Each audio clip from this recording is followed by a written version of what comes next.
Salut la compagnie! Nous revoici dans un book haul. On avait prévu de vous le filmer l'autre jour, finalement on n'a pas eu le temps. Donc nous voici pour la partie 2. Mais bref, pour vous c'est juste 2 vidéos différentes. Je commence avec le dernier tome, le tome 5 de Campus Drivers de CS Quill. Celui-ci s'appelle Good Luck. Good Luck, parce qu'il s'appelle Luc. Oui, mais tu dis pas Luc en anglais. Oui. Mais je sais plus comment on dit. Ouais, Luc, ça fait bizarre. Ouais, bref, il s'appelle Luc, avec un K-E, bref. Et donc on est sur les Campus Drivers, vous les connaissez à force, c'est Hugo Roman, j'ai oublié de le dire, CS Quill. Oui, on a compris, Clémy. Et donc, romance, campus universitaire, voiture, vous savez, en mode taxi et tout. Et là, c'est avec 2 personnes qui se détestent. Elle est un peu en mode vaudou et tout. Et lui, il est en mode, qu'est-ce qu'elle fout cette folle? Et en même temps, il a besoin d'elle. Et c'est la 2e génération des Campus Drivers. Oui. Et tu l'as pas lu. Et je l'ai pas encore lu. Ça s'est senti dans le résumé, je vais pas te mentir. T'as pas dit de bêtises, mais je pense que c'est clairement pas ça que j'aurais mis en avant, sachant que je l'ai lu moi. Mais je veux pas que tu m'en dises plus. Non, mais je dis pas plus si tu veux pas plus et que tu sais pas plus. Suite de série, là aussi, suite de série écrite par Maëlle Dezard, puisque c'est le 2e tome de l'école de minuit, Démon en fuite aux éditions Rajo. J'ai appris récemment qu'il n'était pas censé avoir de suite, ce livre. Parce que même le tome 1 n'était pas censé avoir de suite. Eh ben. Voilà, donc ça reste indépendant du coup, à chaque fois, puisqu'il n'était pas censé y avoir de suite. De base, on suit Siméon. Siméon! Ouais! Siméon qui est un vampire qui ne peut donc pas survivre au jour, par exemple, même si il y a des vampires qui survivent au jour dans son univers. Bref, lui ne peut pas. Et il est dans l'école de minuit où il y a plein de créatures de l'imaginaire. Et il va dans le premier tome... Qu'est-ce qui se passe dans le premier tome? Je crois qu'il y a des disparitions dans le premier tome. Et du coup, il va résoudre les disparitions. Et là, eh bien, il a une de ses potes, Anoko, qui a un petit problème parce que elle a en elle un démon de la chance. Elle le retient parce que s'il sort, ça va être la grosse merde. Et c'est le truc familial. Sauf que le démon de la chance, il a dit hop. C'est quoi, moi j'en ai marre d'être prisonnier dans une ado en fait. Donc moi je me casse. Sauf qu'elle est en mode non. Arrête, reste. Elle reste là en fait. Donc c'est un peu toute cette bataille pour garder le démon à l'intérieur. Mais en même temps ça pourrit la vie de la nana. Qu'est-ce qu'on fait? Voilà. Et il est très très bien puisque je l'ai déjà lu. Allez, 1 sur 1 de lu. Ouais. Même 2 sur 1 techniquement parlant. Moi un livre que j'ai eu gratuitement grâce à mon achat du Pass Festival New Romance de l'année dernière. C'est compliqué. Il s'agit de Flirting with 40 de Kay Bromberg aux éditions Hugo Roman. Je sais pas grand chose sur cette romance à part que c'est un age gap avec une nana qui a 40 ans. Voilà. Donc elle a un divorce. Un ex-mari qui est déjà fiancé avec une version plus jeune qu'elle. Super. Et elle rencontre Slade, qui est un chirurgien cardiaque d'une 30aine d'années, sexy en diable, et qui s'intéresse à elle. Non de Zeus. Et du coup elle se dit, oh putain il va me briser le cœur, mais let's go. Et voilà, lui il est la preuve vivante que les hommes bien existent. Waouh. Et elle se redécouvre en tant que femme, qui est drôle, combative et confiante. Ça a l'air sympa, mais j'ai peur d'être bloquée par le fait qu'elle ait les 40 ans. J'espère ne pas être bloquée par ça. Oula, c'est écrit petit. Mais il fait 350 pages. Ça a l'air quand même sympa.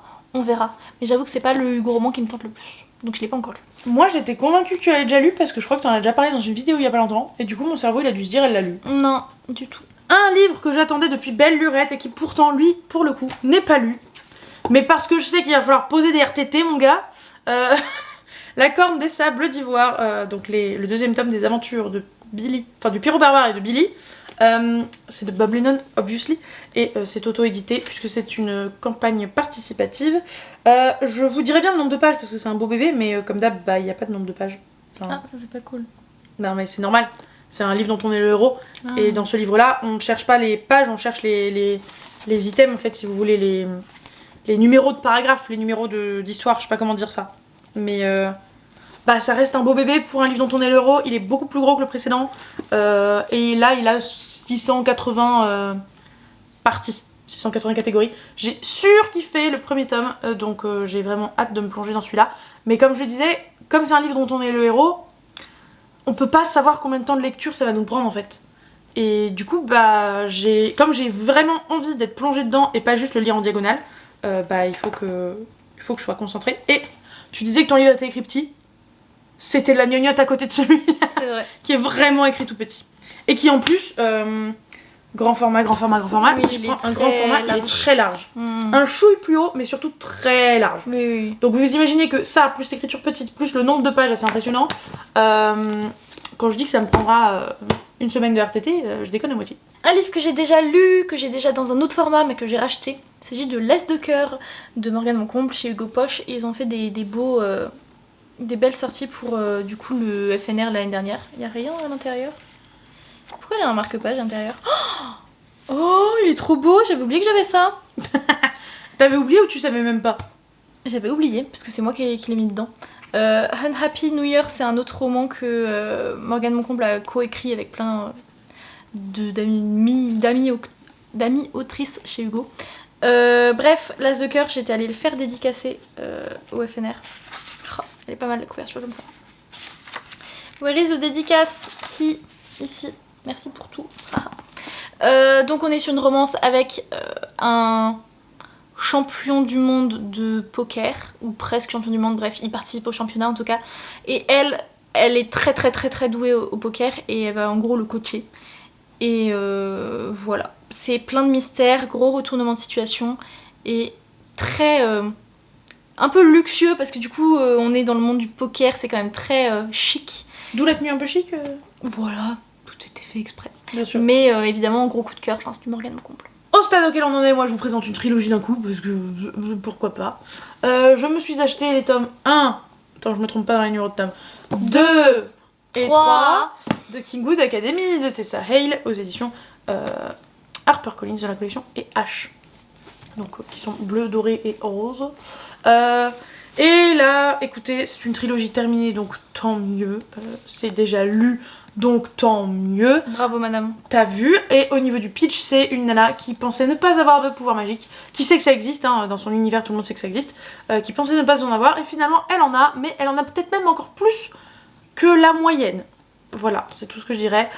C'est un harem inversé avec 4 mecs, et Ça fait beaucoup, hein. il y a pas mal de fesses. The Soulmate Equation de Christina Loren aux éditions Hugo Roman. Vous l'avez déjà vu en update lecture et pendant mon Read With Me, où c'était celui que je lisais et je vous en avais pas mal parlé. Donc je vous le mets ici si vous voulez que je vous en parle plus attentivement.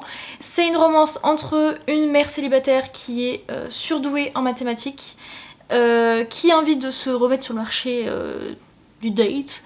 Et du coup, elle s'inscrit sur une nouvelle application qui va faire son lancement, où on te fait faire des matchs avec les personnes avec qui t'as... Comment dire ? Avec qui tu matches selon ton ADN en fait. Tu dois donner ton ADN avec un petit coton-tige et après on te dit bah t'as 50% que ça fonctionne avec celle-ci, 60, 70, 80, 90, bref. Et elle a 98% avec un mec qui est le fondateur de l'application. Et qu'elle a déjà rencontré parce qu'elle le voit très souvent dans un café et qu'elle trouvait super sexy. Bizarrement c'est lui. Et donc lui il est un peu sur le cul parce que 98 c'est jamais arrivé en fait je crois. Normalement tu finis ta vie avec les gens qui ont ce pourcentage là et il peut pas du coup ne pas suivre ça, même si lui ne voulait pas rencontrer quelqu'un à la base, il y est un peu parce que c'est le créateur, il doit être dessus, mais il voulait pas forcément rencontrer quelqu'un et au final il a pas le choix parce que c'est son application, s'il suit même pas ses propres conseils ça va faire une mauvaise Qui va le faire. Voilà. Donc ils sont un peu obligés de tenter leur chance. Et j'avais eu du mal au début parce que, je sais pas, l'écriture me dérangeait un petit peu, c'est à la 3e personne, j'étais pas... Je sais pas, il y avait quelque chose qui me dérangeait et au final j'ai trouvé que c'était super addictif et j'avais beaucoup aimé. Et il y a d'ailleurs un spin-off, The True Love Experiment, qui a l'air très sympathique et qu'il faudra que je m'achète. Alors, ici je vous présente un service presse, Béret écarlate et le meurtre à l'orphelinat de Lyon Nati. Je sais pas si ça se dit vraiment Lyon ou si ça se dit Lyon, je sais pas.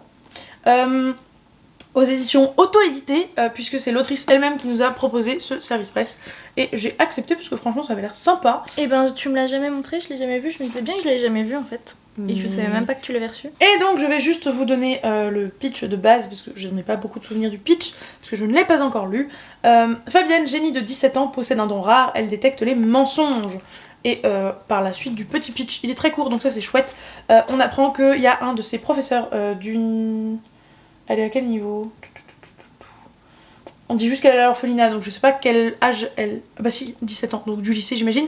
Waouh, je suis. Un de ses professeurs va être tué assassiné. Et du coup, elle va essayer de retrouver qui est le coupable. Et la petite phrase d'accroche à la fin, c'est pourra-t-elle le démasquer avant que d'autres morts ne tombent. Voilà. Donc ça a l'air assez sympathique. Et je sais pas quand je le lirai parce qu'il y a d'autres trucs qui me font plus envie. Mais il est pas très épais, donc il y a moyen qu'il fasse... et il est écrit gros, etc. Donc ça devrait vraiment aller, je pense. J'ai acheté il y a longtemps, hein, on est à fin 2023 là, si vous voulez tout savoir, on est à novembre, je crois.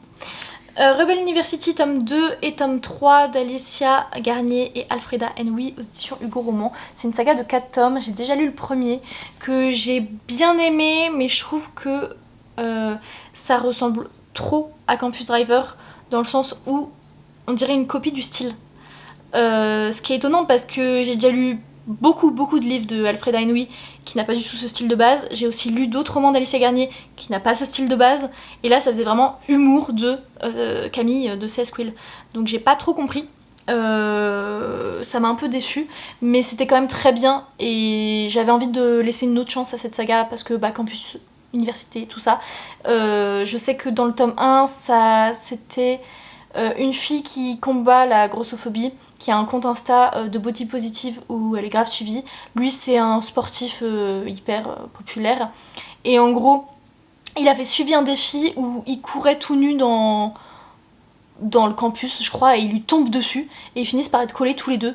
Et du coup, ils doivent faire un peu des intérêts de travaux généraux où ils doivent ramasser, je crois, des déchets ou un truc comme ça, ensemble.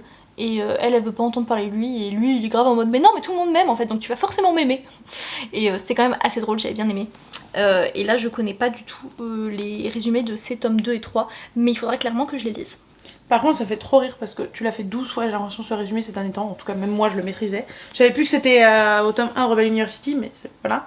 Et pourtant je dois être fatiguée sa mère parce que quand t'as dit qu'ils se sont retrouvés collés, moi j'ai cru que genre ils s'étaient physiquement retrouvés collés. Non. Je me fatigue. C'est pas grave. Moi je vais vous présenter un service presse que je n'ai pas demandé cette fois-ci. Mais je me suis dit, allez, pourquoi pas, laissons-nous tenter. Donc La malédiction des Flores, je pense que ça se dit comme ça, d'Angelica Lopez, aux éditions du Seuil. Pourquoi je me suis laissée tenter? On les a reçus, enfin on a reçu plein de livres d'un coup d'un seul. Ça date, hein. Franchement là tous les livres que je vous présente ils datent vraiment. On sait quoi, c'est ta librairie? Oui. Oui, parce que on est quand même... Oui, pardon, excusez-moi.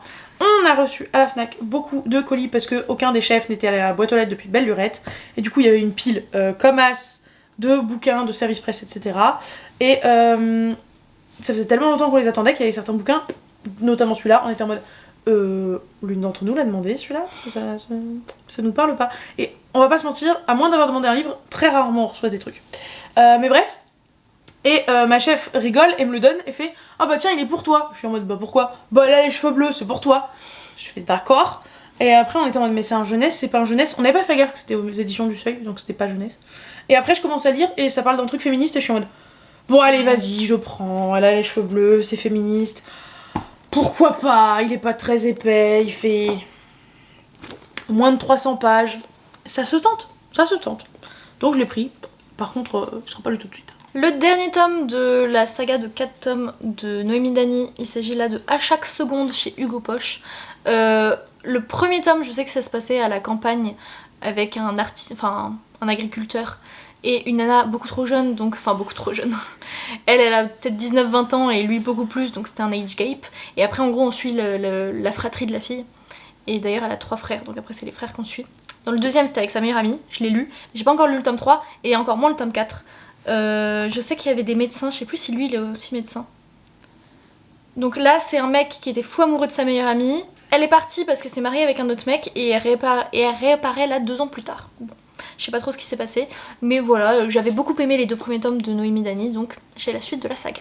Toujours en service presse, mais pas du tout la même origine.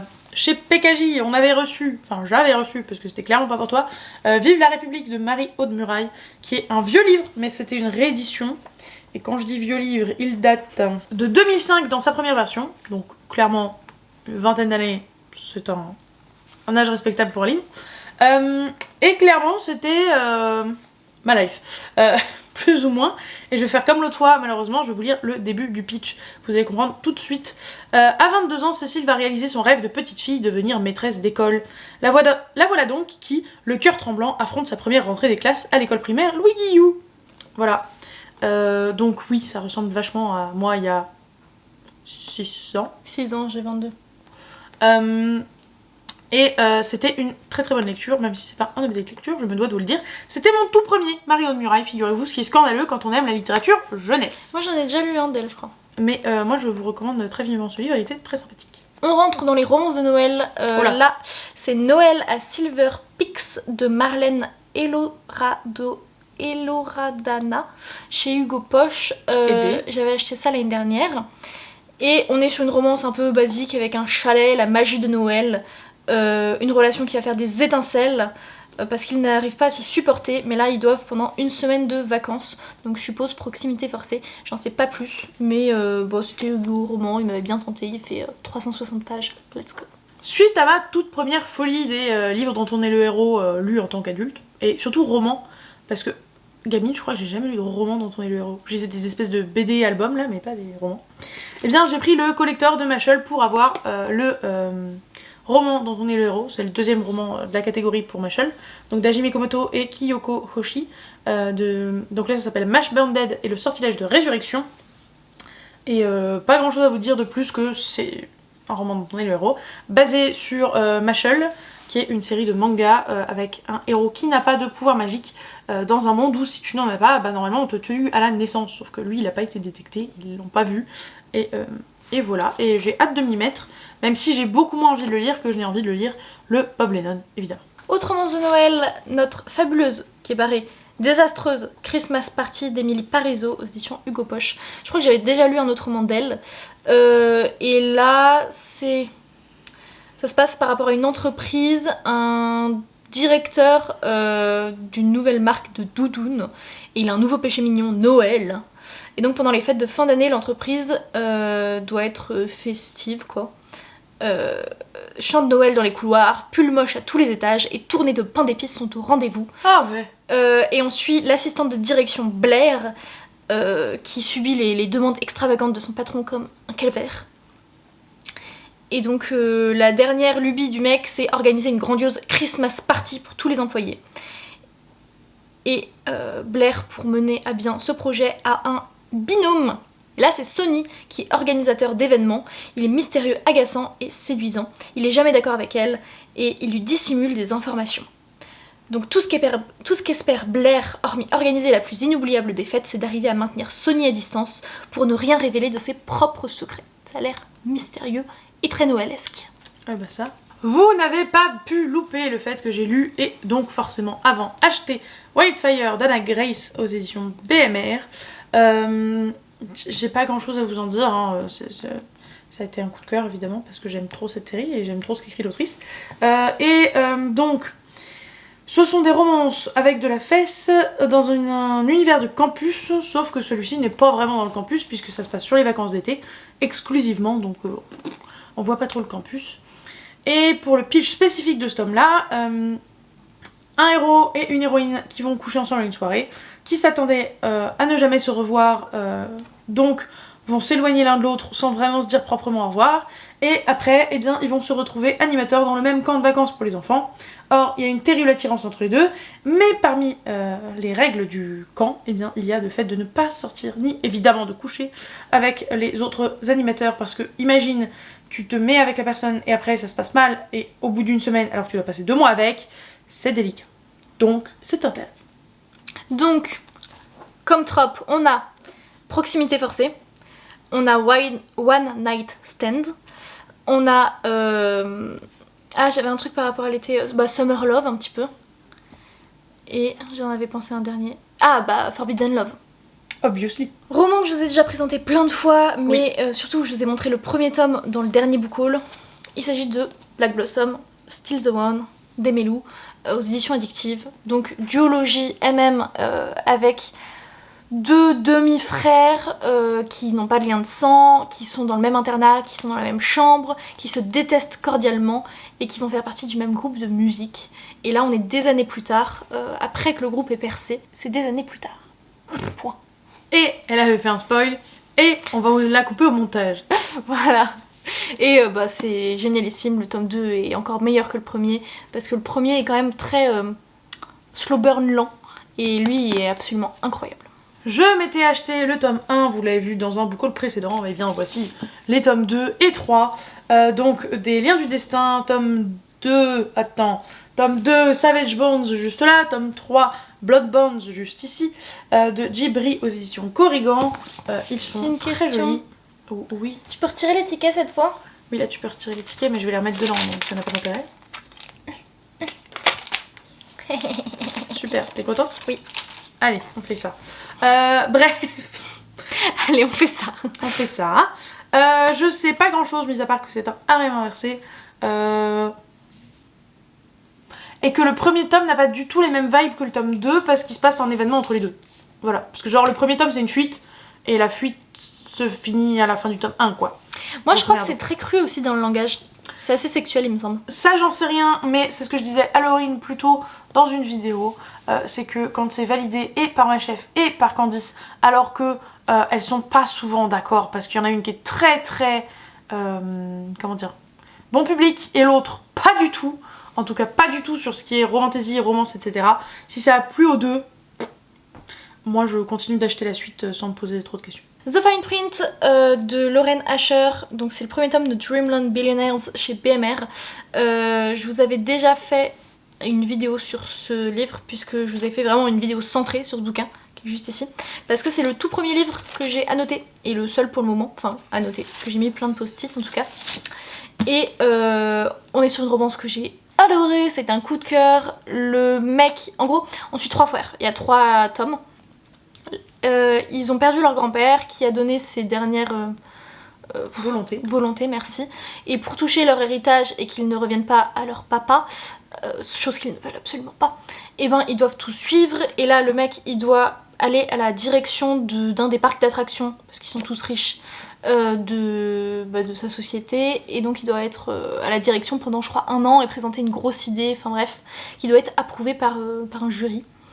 Et en gros, il va proposer aux employés de donner des idées en fait d'amélioration pour le parc. La nana qui travaille donc là-bas décide de donner une idée pendant qu'elle est totalement bourrée. Elle démonte une des nouvelles attractions et en fait ça lui plaît pas mal au patron et du coup il décide de l'embaucher dans son équipe pour rechercher de nouvelles idées. En fait c'est vraiment une équipe attitrée, donc elle change un peu de boulot dans la boîte. Et ils vont travailler en étroite collaboration, sachant que lui est un peu détestable et que elle est tellement pleine de vie et tellement mignonne. Grumpy X Sunshine. Boss employé. Non mais on fait pas une battle de... Ah on peut jouer à ça hein, si tu veux. Non mais je vais perdre, donc non, je joue pas quand je sais que je vais perdre à coup sûr. Toute petite lecture qui s'est faite très rapidement. Ceci n'est pas un fait divers de Philippe Besson aux éditions Pocket qu'on a eu en service presse, enfin mon jeu. On remercie Sam d'ailleurs de nous l'avoir envoyé. Même si fondamentalement, est-ce pas plutôt un gifting? Si c'est un gifting parce qu'on l'avait pas demandé. Voilà, tout à fait. Là c'est un peu rude puisqu'on suit un frère et une sœur et principalement le frère qui viennent de subir, enfin ils viennent pas de subir un féminicide mais leur mère vient de subir un féminicide et est décédée et ça commence par ça, la petite sœur qui appelle le grand frère en mode je viens de voir papa tuer maman. Ouais l'ambiance. On adore. Ouh. Du coup je me suis dit bah ça doit être féministe donc je vais probablement aimer donc vas-y c'est du gifting, on l'a pas demandé mais il fait moins de 200 pages, ça va se lire vite, la thématique m'intéresse, let's go. Et je confirme, le livre est plutôt pas mal. Une copine m'a donné les épreuves non corrigées de Youngblood de Sacha Lawrence aux éditions Nathan. Donc il est sorti depuis Belle Lurette, hein, vous vous doutez puisque je l'ai eu il y a 1 an. Et là c'est une histoire de vampire dans une école. C'est du young adulte, donc lycée. Le cadavre d'un des profs vient d'être découvert et 2 filles, je crois que c'est 2 filles, je suis pas sûre, Kat et Taylor en tout cas, vont devoir se serrer les coudes car ce qui se cache dans les coulisses de cet internat d'élite n'est pas reluisant et pourrait avoir des conséquences sur le vampirat tout entier.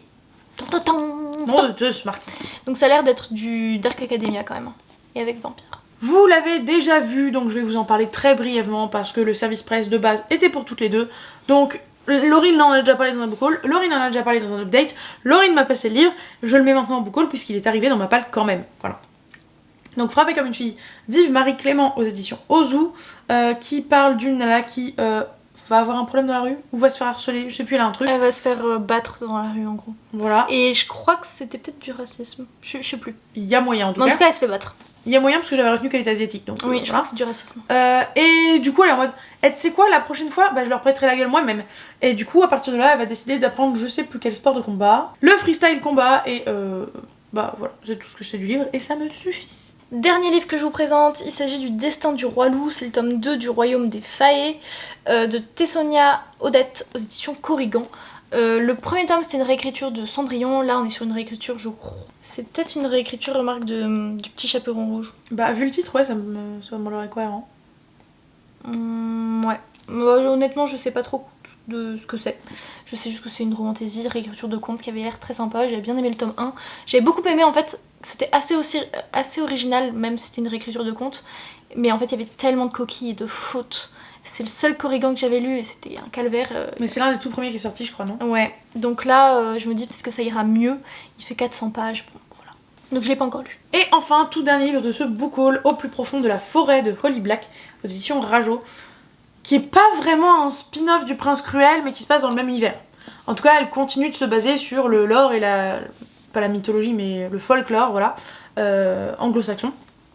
Et on suit un frère et une sœur qui ont passé leur enfance à être amoureux du même prince, potentiellement faé, on sait pas trop. En gros, c'est un faé qui est piégé dans un cercueil depuis au moins 2-3 générations, on sait pas depuis quand il est là, mais il est piégé dans ce cercueil. Et bah un beau jour, il sera plus dans le cercueil. Voilà. Donc qu'est-ce qui s'est passé? Où est-ce qu'il est passé? Qui l'a libéré? Est-ce qu'il s'est libéré tout seul? On ne sait pas. Va-t-il y avoir une romance avec la sœur, le frère, les deux, ni l'un ni l'autre? On ne sait pas non plus. L'as-tu lu? Oui, tout à fait. D'accord. C'est une très bonne lecture qui m'a bien plu. Tu penses que ça me plaira? Ça pourrait. Très bien, parce que j'hésitais à l'acheter depuis un moment. Tu le veux? Non. Ça sert à rien que je prenne des livres qui ne m'appartiennent pas alors que j'ai une palle de 160 bouquins. Tu sais qu'il est là. Je sais. Voilà. Mais ouais, lecture très sympa et on ne croise pas du tout les personnages du Prince Cruel et de toute la série. Donc il n'y a pas d'histoire de chronologie de faut le lire après le Prince Cruel. Vous lisez ça dans Mais je crois qu'il n'a pas été écrit avant. Ah bah je sais pas. Je crois qu'il y avait un truc comme quoi il a été écrit avant le Prince Cruel ou je sais plus. Ah 2015, donc il y a peut-être moyen. Hein. Je sais plus. Mais je crois qu'il y avait une histoire peut-être comme quoi il avait été écrit avant. Il y a moyen. Et bah écoutez les amis, merci de nous avoir regardés Oui. jusqu'ici. Franchement on a fait plus court que ce qu'on fait d'habitude. Oui, on est fiers de nous, c'est parce que j'ai pas doublé. Parce que bon, je suis quand même qu'à novembre-décembre 2023, hein, mais j'ai montré que un bouquin pour un bouquin de Clem. N'hésitez pas à mettre un emoji Arbre. Sur ce, mettez un petit pouce en l'air. Et un commentaire arbre. Oui. Oh, le Et bug. on vous souhaite de joyeuses lectures. Ciao.